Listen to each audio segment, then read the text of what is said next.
Je veux dire que toutes les femmes sont tiraillées entre deux désirs qui sont souvent incompatibles. C'est ce qu'on pourrait appeler la dualité de l'hypergamie. Si vous ignorez ce qu'est l'hypergamie, je vous conseille vraiment d'aller regarder ma vidéo sur le sujet. C'est d'ailleurs la vidéo qui a eu le plus de vues de ma chaîne. De façon simplifiée, c'est la tendance universelle des femmes à rechercher l'homme qui sera à la fois le plus attirant possible et celui qui aura le meilleur statut social et économique. C'est pour ça que je parle de dualité de l'hypergamie. Parce que ce désir veut atteindre deux choses différentes. D'un côté, une femme a tendance à être attirée par un homme qui va être le plus désirable sexuellement, car c'est un marqueur de bonne qualité génétique, mais en même temps, elle veut de la sécurité économique et sociale. Elle veut en même temps deux choses contradictoires. Le beau gosse alpha qui fait du surf et qui a des chances d'être un connard, et le bon père de famille qui paie les factures et qui s'occupe des enfants, et qui lui a des chances d'être un nice guy. Dans le passé, ce choix était vite vu pour les femmes. Puisqu'elles n'avaient pas l'indépendance économique, elles donnaient la priorité à la sécurité économique. Question de survie. Et si l'homme qu'elles choisissaient ne les satisfaisait pas, c'était dommage, mais c'était quand même mieux que de mourir de faim. Victoire pour le nice guy. Mais aujourd'hui, les règles du jeu ont été inversées. Les femmes travaillent, sont surreprésentées à l'université, et elles peuvent être prises en charge par un État qui leur propose de nombreux services sociaux. Bref, la sécurité économique, elles l'ont déjà. Le nice guy ne leur sert plus à rien, sauf peut-être quand son ex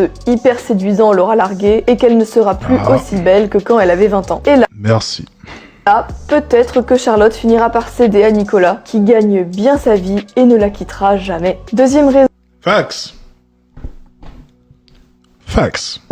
Le gentil garçon est un mensonge qui sert à faire le tri. Le mythe des femmes qui rêvent d'un gentil garçon n'a pas été créé par les hommes, mais bien par les femmes. Pourquoi ? Parce que c'est très utile pour elles. Ce mythe sert de filtre pour les femmes. Un homme qui tombe dans le panneau du gentil garçon, c'est un homme influençable et malléable. Il s'adapte au désir féminin, mais il n'y résiste pas. Il prend les attentes des femmes comme une donnée, et pas comme une variable. Il pense que quand un homme place son désir au-dessus de celui d'une femme, c'est forcément un connard, c'est-à-dire un manipulateur et un psychopathe. Alors que non, c'est juste un homme qui se respecte et qui sait jouer au jeu de l'attirance. En bref, le gentil garçon, c'est un soumis. Et ça, aucune femme n'en rêve. Le mythe du gentil garçon, c'est un faux signal. Ceux qui y croient s'excluent du jeu et laissent la place à ceux qui n'y croient pas. C'est cruel, mais c'est rationnel. Troisième raison, ce qui est rare est précieux. Pourquoi les femmes gravitent vers les connards ? La dernière raison est plus simple. Et pour la comprendre, il suffit de se mettre à la place de la fille. Toute la journée, elle est inondée de messages de simp qui la couvrent de compliments et se mettent à plat ventre. Même si elle aime l'attention,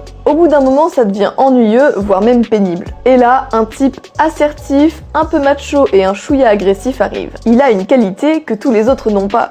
Il casse la routine. Il devient donc automatiquement intéressant. Si vous êtes sur un parking rempli de voitures grises et que vous voyez une voiture rouge, où votre regard va-t-il se porter naturellement ? Sur la masse de... Voilà, tout simplement.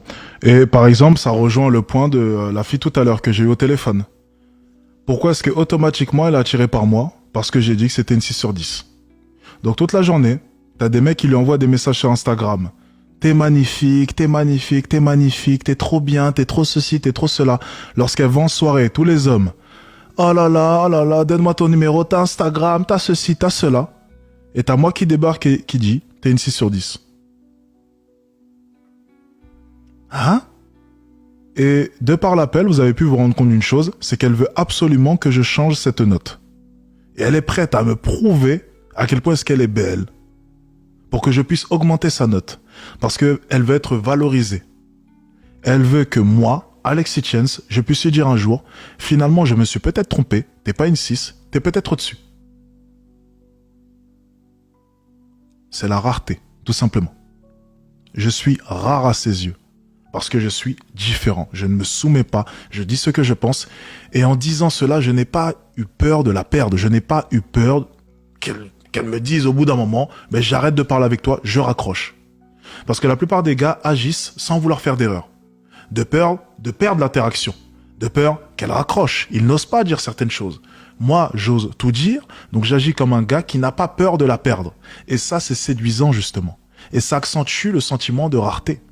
Parce que peu de gars agissent comme cela.